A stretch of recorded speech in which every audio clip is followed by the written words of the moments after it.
So one of my earliest gaming memories was sneaking into a friend's dad's basement, playing on their computer, playing Doom when we were definitely too young.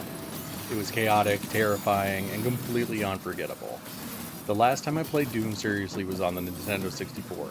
Since then, I've mostly watched the series from the sidelines. So Doom, The Dark Ages, feels like a return. Like stepping back into something that helped shape how I think about games, but with dragons and shields now. What I found was a game that's bold, sometimes brilliant, and often baffling. Combat in Dark Ages still feels fast, still aggressive, but it's changed. The biggest shift, you're not just reacting to enemies, you're reacting to their projectiles. Reflecting fireballs has become a core mechanic, but it pulled me out of the fight more than once. I charge in not at the demons, but at the glowing orbs flying around me. It made me feel less like a slayer and more like I was winning a volleyball match in a medieval courtyard. Weapons early on feel familiar. 2 machine guns, a shotgun, a skull launching thing. All functional, none that exciting. Later realized that some of these likely shine with upgrades later, but that system's a problem too. Upgrades are locked behind currencies that you mostly find through exploration, not combat. And while I signed up to kill demons, I didn't sign up to check every barrel for coins. That's where it starts to feel like I'm in some grim dark Zelda game. Breaking pots, looting crates, hoping for enough currency to unlock something fun. It's funny in the moment, but frustrating in the long run. Just imagine, if your weapons grew stronger with kills, absorbing demon souls, evolving through violence, that fits the game's tone. I even started picturing what it could look like. Demon-infused weapons that level up based on the number and quality of souls they collect, not just progression through combat, but a flavor that reinforces the entire world. Instead, we get an upgrade economy that feels more like Easter egg hunting than a shooter. And while we're talking about things that almost land, the dragon sequence and the kaiju-style mech fights are awesome in concept. The problem is, they feel disconnected or underused. These moments could have elevated the game, but they were never fully integrated into the core loop. I kept wishing they were part of some actual flow of combat. Imagine calling in your dragon when airships are bombarding the battlefield, having it swoop in as a temporary combat partner instead of set-piece vehicle. And for the mechs, give it a Titanfall-style drop-in. You're fighting through a ruined village, and suddenly a mountain-sized demon rises in front of you. You're outmatched until your mech slams down from orbit, and then you climb in and have a proper kaiju-style brawl. That kind of integration would have made these sequences unforgettable. Instead, it's cool when they happened. So for a 1-up, the shield mechanics are satisfying when they work. Toss it across the arena, charge through enemies. When it flows, it feels powerful.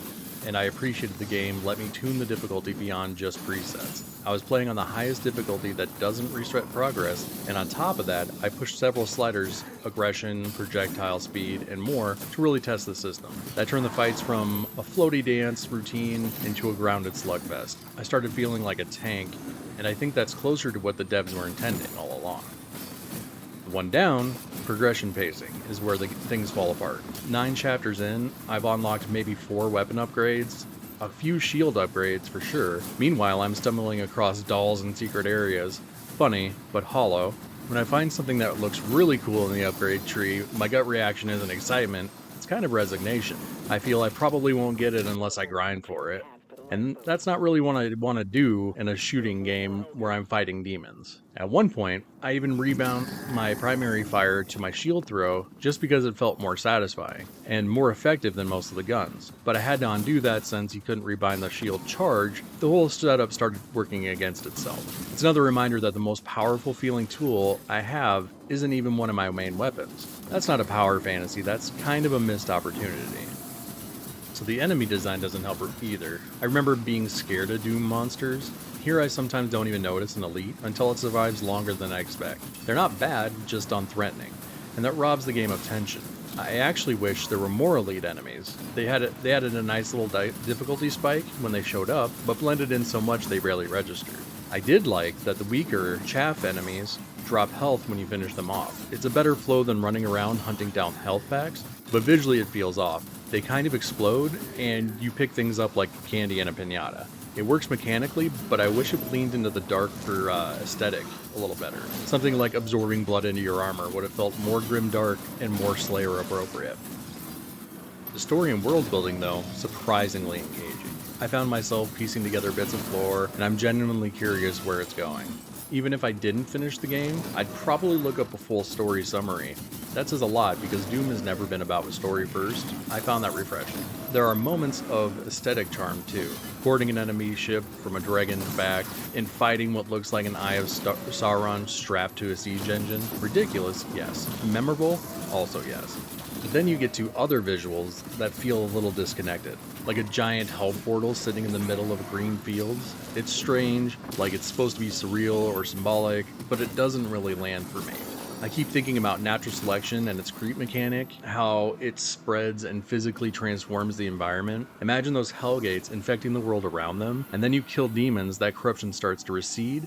Oh, that could have tied combat and setting together in a really satisfying way. Instead, it's just a portal sitting there waiting to disappear. Doom the Dark Ages is a strange mix of ambition and uneven execution. It's packed with bold ideas, mechs, dragons, medieval themes, but a lot of it feels like a collection of cool concepts that never fully lock together. You get a glimpse of brilliance, but they're buried under systems that don't always support the fantasy. I kept tweaking the difficulty modifiers to make the combat feel right. I shifted control schemes to make the shield feel like my main weapon. I imagined a new progress system because the one in game wasn't cutting it. That effort helped me enjoy it, but it also says a lot about where the vision of Doom struggles. Are moments I'll remember. A dragon boarding a hell-spawned airship, that one spider demon that I played ping pong with, but more often, I was fighting colorful projectiles instead of demons. And in Doom, that just feels wrong. But I also have to admit, Doom means something different to me than it might mean to somebody who's been with the series more recently. I haven't touched it since the 64 era, and in my head, Doom is a gritty, hellish gauntlet where you fight through nightmarish landscapes with insane weapons, facing monsters that genuinely scare you. That image stuck with me, and definitely shaped my expectations. So while Doom the Dark Ages is a fun game, and some will love it, for me, it just didn't line up with what I think Doom is. I really did enjoy the pivot to the medieval theme, and the shield in particular is a standout addition. But the soul of what I remember Doom being, I'm still looking for it. If you like this review, hit that like button and maybe subscribe if you want more short form breakdowns like this. If you got your own take on Doom the Dark Ages, drop it in the comments. I'd love to hear how your run felt, if it felt the same or if the magic hit you in a different way. And as always, it's what we do. Thank you.